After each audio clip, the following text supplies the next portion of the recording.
توخى الوحي عنوانا وشاد من نوره في القلب إيمانا وغذ في السير يبغي العلم ملتمسا أصوله فحباه الله رضوانا علم الشريعة تاج عز لابسه يشدو به ألقا سعدا وجلانا. السلام عليكم ورحمة الله وبركاته. بسم الله الرحمن الرحيم. الحمد لله رب العالمين والصلاة والسلام على رسوله الكريم. أما بعد ዑስማን እንግዲህ ረዲየላሁ አንሁ መሪ ከመሆናቸው በፊት መሪነትን ሲለማመዱ የቆዩ መሆናቸውን የምናሳይበት ጀልሳ ነው ዛሬ። እንዲሁም ደግሞ እሳቸውን ከቀደሙ መሪዎች ጋር ደጋፊ ቀኝ እጅ ሆነው አጋዥ ሆነው ሲሰሩ እንደነበር ዛሬ እንመለከታለን። في خلافة الفاروق رضي الله عنه ዑመር ረዲየላሁ አንሁ ኸሊፋ በነበሩበት ዘመን የዑስማን ሚና ምን ይመስል እንደነበረ በዛሬው ጀልሳችን ኢንሻአላህ እናነሳለን። ይህንም ያነሱልን ሼኽ አብዱሰላም አንዋርና ሼኽ ዩሱፍ አህመድ ይሆናሉ። ከሼኽ አብዱሰላም እንጀምራለን ኢንሻአላህ። መርሐባ ብስሚላህ አልሐምዱሊላህ ወሰላሙን ዐላ መን ኢተበዐ አልሁዳ አማ በዕድ። ያው ሰሞኑን ስለ ዑስማን ብን አፋን ብዙ እየተወራ ነው ያለው። ሁሉም ተመልካች ደግሞ ለምን እንደሚወራ በደንብ መገንዘብ አለበት። እነሱ በአላህም የተመሰከረላቸው በነብዩም የተመሰከረላቸው ያሉበት መንገድ የሄዱበት መንገድ የኖሩት ህይወት ለሁሉም ሙስሊም አርአያ ስለሆነ ሁሉም ተገንዝቦ ራሱን በነሱ በተለይ መሪዎች እንዲመዝኑበት ይመስለኛል። ከዚህ አንፃር ዑስማን ብን አፋን ረዲየላሁ ተዓላ አንሁ ከዑመር አልፋሩቅ ስልጣን በነበራቸው ጊዜ የነበራቸው ተግባቦት የነበራቸው መደጋገፍና ዲንን የመኸደም ስርዓት በጣም ልዩ ነበር። በእርግጥ ዑስማን ከነብዩም ጋር አብረው አሳልፈዋል። ከአቡበክር ስዲቅም ጋር አብረው አሳልፈዋል። እንደዚሁም ደግሞ ሐታ አቡበክር ስዲቅ ጊዜ ለስልጣን የታጩ ቢሆኑም በራሳቸው ግን መስካሪነት ስልጣኑን ለዑመር አሳልፈው ከሰጡ በኋላ ከዑመር አልፋሩቅ አልተገፋፉም፣ ተደጋግፈው ነው የቀጠሉት። ብዙ ሐሳቦችን በማቅረብና ዑመርን ከጎን ሆነው በመደገፍ የዑመር ኢብኑል ኸጣብ የስልጣን ጊዜያቸው ወይም ስልጣናቸው እንዲስተካከል በተለይ ሚዛናዊ እንዲሆን ረድቷቸዋል። ዑመር እንደታወቀው ሽዳ አለባቸው፣ ኃይል አላቸው።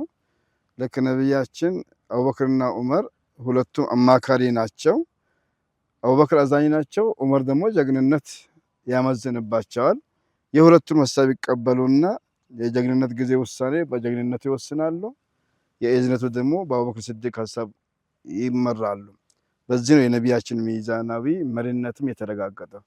ልክ ወደ ዑመር ስንመጣ ራሱ ባህሪው ነው፣ ኃይለኝነት አለ። ዑስማን ደግሞ አዛኝነት አለ። ስለዚህ ዑመር ኃይለኝነታቸው ገፍቶ እንዳሄድ ሚዛናዊ እንዲሆኑ ትልቁን ሚና የተጫወቱት ዑስማን የቅርብ አማካሪ በመሆናቸው ነው። ይሄ ደግሞ በተለያዩ ጊዜያት ተገልጿል። የመጀመሪያው ዑስማን ዑመር ኢብኑል ኸጣብ ረዲየላሁ ተዓላ አንሁ በይተል መቅደስን በእሳቸው ጊዜ የተከፈቱት፣ እነ ፉርስ ላይ ደግሞ ነሃወንድ አካባቢ የተከፈተው በእነሱ ጊዜ ነው። ሰሃቦችን አቅርበው ሲያማክሩ አንድ ጊዜ የዑስማን ሐሳብ አሸንፈዋል በፉርስ ጊዜ። በበይተል መቅደስ ጊዜ ደግሞ የነ አሊ ሐሳብ አሸንፈዋል። እነዚህ አማካሪዎች ሐሳባቸው ሲጣልባቸው ደግሞ መሪያቸውን አይቃወሙ። የተመሪነት አንዱ መገለጫ ሐሳብ ታቀርባለህ፣ መሪው ደግሞ የበለጠ ግራና ቀኙን ያይና የሚወስነውን ይወስናል። እኔ ሐሳቤ ወድቅ ሆኗል ብሎ ደግሞ ያልተቀበሉት አካል አይቃወምም፣ ይመራል። ይሄ ለኛ ትልቅ ትምህርት ነው። በተለይ በሙስሊሙ ዓለም ያለው አንድ ችግር መሪዎችን መታዘዝና መከተል ላይ ክፍተቶች አሉብን። በዚህ ሊታረም ይገባል። ሌላው ዑመሩል ኸጣብ ረዲየላሁ ተዓላ አንሁም ስልጣን ከያዙ ጊዜ ጀምሮ አብዛኛው ጊዜያቸውን እስላምና ሙስሊምን በመከደም ቢዚ ሲሆኑ ቤተሰቦቻቸው ተጎዱ። ደመወዝም አልነበራቸው እና ለመከሰብ ደግሞ በዚህ በኡማው ጉዳይ ቢዚ ሆኗል። አንድ መሪ ስልጣን ሲሰጠው ሁሌ ማስቀደም ያለበት የግል ህይወቱን ሳይሆን የኡማውን ጉዳይ ነው። ኢና ጀዐልና ኸሊፈተን ፊል አርዲ ፈህኩም በይነ ናስ ቢልሐቅ ወላ ተተቢዕ ሀዋ ብሎ ለዳውድ አላህ እንደተናገራቸው ማለት ነው። እና በዚህን ጊዜ ዑስማን ረዲየላሁ ተዓላ አንሁ ለዑመሩል ኸጣብ በዚህ በችግር የተነሳ መሪነታቸው እንዳይናጋ ደሞዝ እንዲታሰብላቸው የቤተሰባቸው ወጪ ከበይተል ማል እንዲሸፈን ሐሳብ አቅርበው ሌሎቹም ደግፈው ይህን አሳክተዋል። ይህም የዑመርና የዑስማን ቅርርብነታቸው ምን ያህል መሆን ያሳያል። በሶስተኛ ደረጃ ዑስማን ኢብኑ አፋን ረዲየላሁ ተዓላ አንሁ የነቢያችን ኡመሃተል ሙእሚኒን ሐጅ የማድረግ ኃላፊነትም ታማኝነታቸውን ስለሚያውቁ ዑመር ሰጥቷቸዋል። የነቢያችን ሚስቶች ኡመሃተል ሙእሚኒን ሐጅ ለማድረግ አሰቡ፣ እንዲያደርጉ ተፈቀደ በዑመር በኩል። ግን ይህን ማን ይወጣ? አማናው ከመዲና መካ ከመካ መዲና ወስዶ የሚያመጣ ዑስማን ኢብኑ አፋን ተመርጠዋል። ይሄ እንግዲህ ኡመሃተል ሙእሚኒን አጣሂራት ጠይባት ትልቅ ናቸው። ሌላው ዑስማን ኢብኑ አፋን ረዲየላሁ ተዓላ አንሁ የእሳቸው ቅርብ ከመሆናቸው አንፃር አሁን ታሪካዊ የሂጅራ አቆጣጠር የዘንድሮ እንግዲህ ቀንዴላችን 1447 ነው። ይህ አቆጣጠር የእስላም የአቆጣጠር መነሻ ሂጅራ እንዲሆን ሁሉም ተስማምተዋል። ግን በየትኛው ወር ይጀመር የሚለው ደግሞ ሐሳቦች ልዩነት ነበራቸው። ዑስማን አይ ነብዩ ሂጅራ የሄዱት በረቢዑል አወል ነው። ከሰፈር አለ፣ ከዛ ሙሐረም አለ። ወደ ሙሐረም ይምጣና መነሻ ወር ይሆን። አንደኛ የዓመቱ መነሻ ነው፣ ሁለተኛ ደግሞ ከተከበሩ ወራቶች አንዱ ነው የሚል አሳማኝ ሐሳብ አቀረቡ። ዑመርን በዚህ ወሰኑ። የሂጅራ አቆጣጠር በዚህ ሆኗል። ይሄም የዑመርና የአቡበክር የዑስማን ግንኙነታቸው ጠንካራ መሆኑን የሚያሳይ ነው። ሌላው ትልቁ ታሪክ ደግሞ ዑመር ኢብኑ ኸጣብ ረዲየላሁ ተዓላ አንሁ ደመወዙም ይከፍላሉ፣ የተለያዩ ስጦታዎችን ያበረክታሉ። ግን ስርዓት የያዘ አልነበረም። በስራ ዘርፍ እንደዚሁም ደግሞ የሚከፈለው መጠን አልታወቀም ነበረ። ይህንን በመንግስት ስራ ያሉ ያው ሙስሊም የሚከድሙትን በሙሉ ኢማሞችን፣ ሙአዚኖችን፣ ሌሎችንም ቁዳቶችንም ጭምር በመዝገብ ተመዝግቦ እንዲከፈላቸውና እንዲታወቁ የተደረገው በዑስማን ኢብኑ አፋን ሐሳብ አመንጭነት ነው። ይሄም ተቀባይነት አግኝቶ እስከዛሬ ይሰራበታል። የመጨረሻ ዑመር ኢብኑ ኸጣብ ረዲየላሁ ተዓላ አንሁ የመጨረሻ እስኪሞቱ ድረስ ከዑመር አልተለዩም ነበረ። ራሳቸው እንደተናገሩት እኔ ዑመር ኢብኑ ኸጣብ ረዲየላሁ አንሁ ጓደኛ ሆኜዋለሁ። የመጨረሻ አቡበክር ዑመር ጥቃት ደርሶባቸው በአብደላህ ብን ዑመር ጭን ላይ ተደግፈው ባሉበት ጊዜ ገብቼ ዑመር ምን አሉ? እስኪ መሬት አስቀምጠኝ ለልጃቸው ለአብደላህ አሉና ያ ወይሊ ወይለ ኡሚ ኢለም የግፊር ሊ ረቢ የሚለው ግጥም ገጥመው በዛው ነፍሳቸው ወጣ የሚል ሐሳብ ሁሉ አቅርቧል። ይሄ ትስስራቸውና ቅርባቸውን ያሳያል የሚል ነው። አላሁ አዕለም። ሽክራን ሼክ አብዱሰላም፣ በጣም የሚገርሙ ነጥቦች ናቸው። ያው እንግዲህ ዛሬ ያለንበትን ተጨባጭ በደንብ አድርገን እንድናስብበት የሚያደርግ ነጥብ ነው የተነሳው። በነገራችን ላይ መቼም አሁን ሼክ አብዱሰላም እንዳሉት አንድ አመራር ላይ ያለ ሰው ሀሳብ ያቀርባል። ሀሳቡ ተቀባይነት ሳያገኝ ቢቀርም እንኳን ዋናው መስላሃውን ማስከበርና የተቋምን የህዝብን ጥቅም ማስቀደም ነው በሚል እሳቤ ከሀሳቡ ተናዙል ማድረግ በጣም ከባድ ነው። ይሄንን ያየነው ከሼክ አብዱሰላም ማብራሪያ ለተቋምና ለኡማው ጥቅም ቅድሚያ መስጠት ተመሪ ለመሆንም ፈቃደኛ መሆናቸውን ያየንበት ነው። በዚሁ ላይ ኢንሻአላህ ሼክ ዩሱፍ አህመድ ይጨምሩበታል። بسم الله الرحمن الرحيم الحمد لله رب العالمين والصلاة والسلام على أشرف الأنبياء وسيد المرسلين نبينا محمد وعلى آله وصحبه أجمعين. يا الله سبحانه وتعالى ይህንን ዲን ካመጣ ጀምሮ ነቢ ሙሐመድን ሰለላሁ ዐለይሂ ወሰለም መርጦ ቁርአን ካወረደባቸውና በሳቸው ዙሪያ ደግሞ አጋዦችና አማካሪዎች ከኸለቀላቸውና ከፈጠረላቸው ሰዓት ጀምሮ ያው ዑስማን ግንባር ቀደም ከተሳተፉትና እውቅና ከሰጡትና ከተከተሉት ከደገፉት እንደሆኑ ያው ያወራን ነበር። في ذلك يقول المولى عز وجل أعوذ بالله من الشيطان الرجيم محمد رسول الله والذين معه أشداء على الكفار رحماء بينهم የሚያሳየው አላህ ስብሓንሁ ወተዓላ ለሙሐመድ እውቅና ሲሰጥ ሰለላሁ ዐለይሂ ወሰለም አይደለህም ሲል ሌላው ያልገባውና ያልተቀበለው ሙሐመድ የአላህ መላእክተኛ ነው። እነዚያ ከሱ ጋር የነበሩት በከሃዲያንና በተቃዋሚ ባስተባባዮች ላይ ጠንካራና ብርቱዎች ናቸው፣ ስበርሳቸው ደግሞ የሚተዛዘኑ ናቸው ብሎ ገለጻቸው።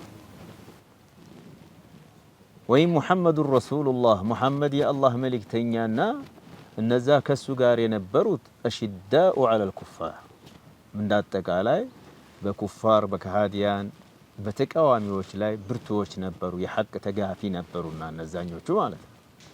እስበርሳቸው ደግሞ የሚተዛዘኑ ናቸው ይላቸዋል አላህ ሱብሓነሁ ወተዓላ። ያንን ነው በሐቂቃ ዑስማን ላይ የምናየው ከጅምራቸው አንስቶ እስከ ነብዩ ሰለላሁ ዐለይሂ ወሰለም መሄድ፣ ከዚያ የአቡበክር ኺላፋ ላይ፣ ከዚያም አልኸሊፈቱ ሳኒ ዑመር ኢብኑል ኸጣብም ሲመጡ ድጋፋቸው፣ እዝነታቸው፣ አብሽር ባይነታቸው ያደረጉት በገንዘባቸው ያደረጉት በአቋማቸው ድጋፍ እንደው አንድ ሰው ሳይሆን ሺዎቹ የቆሙበት ይመስላል። ረዲየላሁ ዐንሁ ዑስማን እና ያው ሼህ አብዱሰላም ጠቅሰውታል ሁሉንም። ሰይድና ዑመር ኢብኑል ኸጣብ ረዲየላሁ ዐንሁ ወአርዳህ ኺላፋውን ሲይዙ ወራዕ ያጠቃቸዋል። ከላይ ብርቱና ጠንካራ ጨካኝና ምንም ደንታቢስ ይመስላሉ ሲታዩ፣ ያው ለሺዳ ለዲኑ ጠንካራ እንደሳቸው እንደሌለ ተመስክሮላቸዋል በረሱል ዐለይሂ ሰላቱ ወሰላም አንደበት። ከዛ አንፃር ነው እንጂ ውስጥ ላይ ደግሞ ርህሩህና እጅግ በጣም ረቂቀል ቀልብ ወሪዕና ዛሂድ እጅግ በጣም ትሁት እንደነበሩ ያው ዑስማንም ራሱ መስከረውላቸዋል። በዚያም መሰረት ኺላፋውን ከያዙ በኋላ ዑመር ረዲየላሁ ዐንሁ ወአርዳህ በጣም ተቸገሩ። እንዳይከስቡ ኃላፊነት አለባቸው። ቤተሰባቸውንና ራሳቸውን ለመመገብና ለማልበስ በአጠቃላይ የቤታቸውን ጉዳይ ለመምራት ተፈሩግ እንዳይሆኑ አምሩል ኺላፋ ከባድ ነው። የኡማው ኃላፊነት እሳቸው ላይ ሆኗል፣ እንደ ቀንበር ተጭኖባቸዋል። እንዳይይዙ ደግሞ የሰው ገንዘብ ነው የሚል ውስጣቸው ረበሻቸው። ለተወሰነ ጊዜ ከበይተል ማል ገንዘብ ሳይነኩ ለመሰበርና ቤተሰባቸውን ለማስታገስ ሞከሩ። ነገር ግን በዚህ የሚዘለቅ አይደለምና የተወሰኑ ሰሐባዎችን ጠሩና ጉዳዩ በጣም ቢዚ ያደረገኝ፣ አልቻልኩም፣ መቀጠል አልቻልኩም፣ ምን ታያላችሁ? ስለኔ ምን ትፈቅዱልኛላችሁ? ምን እንዳደርግ አቅጣጫ ትሰጡኛላችሁ? ብለው በማወያየት ደረጃ ከሰበሰቧቸው ግንባር ቀደም አማካሪ ዑስማን ብኑ አፋን ነበር። የሚያጅብ ነገር ነው።